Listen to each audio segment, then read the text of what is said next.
ยำแมงกะพรุนอีกแล้วทุกคนแต่ว่ามื้อนี้บ่ได้มายืนถ่าแล้วเด้อเพิ่นมาเปิดห้านไว้จากที่ฮอบแล้วนี่เฮามานอนแล้วเฮาลงรีวิวไปหั่นนะทุกคนให้ความสนใจและก็ถามมาหลายแฮงจนตอนนี้ยอดกดไลค์ไปที่ 7,000 แล้วและแตะไปที่ 300,000 ปลายวิวแล้วทุกคนใ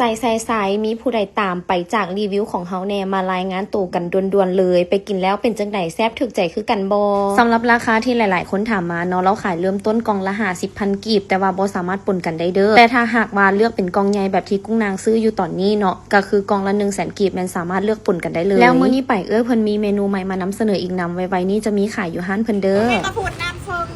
แมงกะพรุนน้ำเพิง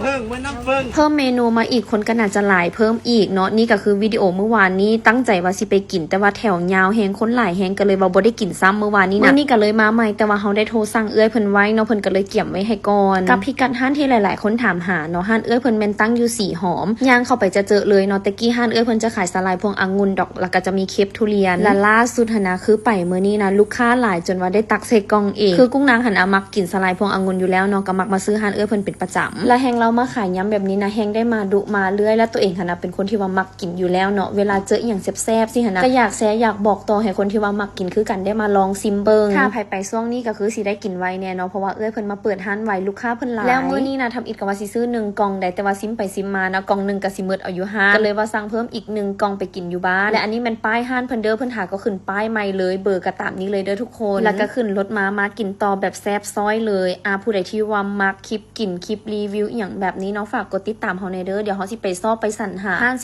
ซ่บๆห้านเมนูคักๆเด็ดๆมาฝากกันกับมีหลายๆคนสนใจในความน่าใสของกุ้งนางเนาะส่งกันเข้ามาถามว่าไส้อีหยังแน่ทักกันมาอินบอกได้เดี๋ยวสิบอกความลับเคล็ดลับนางฟ้าราคาแสนเบาๆ